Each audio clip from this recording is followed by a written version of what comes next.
This is Miss Teri from the GCLS Swedesboro Library. I thought I would just bring you a little activity that you could do with your children at home. And what I like about this activity is that you should have most of the materials already at home. All you need is some colored pencils or markers. You can use crayons, chalk, and you could even try it with paint. The other thing you need is paper. So I use from my printer paper, and I folded it in half. You can use cardstock, or if you have construction paper. And the reason why I folded mine in half is I thought we could make it a functional activity by turning it into a card or a letter for someone that we love, which is another lost art, letter writing, so that would be a good activity to do as well. And all you have to do is get a pen or a pencil, and you make continuous lines on a piece of paper, all connected, sort of like that.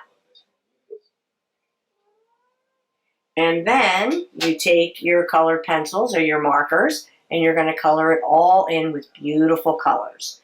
And as you know, coloring can be a time-consuming activity, so it could take some time for your kids.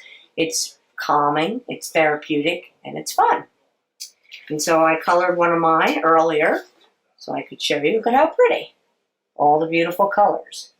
And then you can open it up and write something inside for grandma or a friend.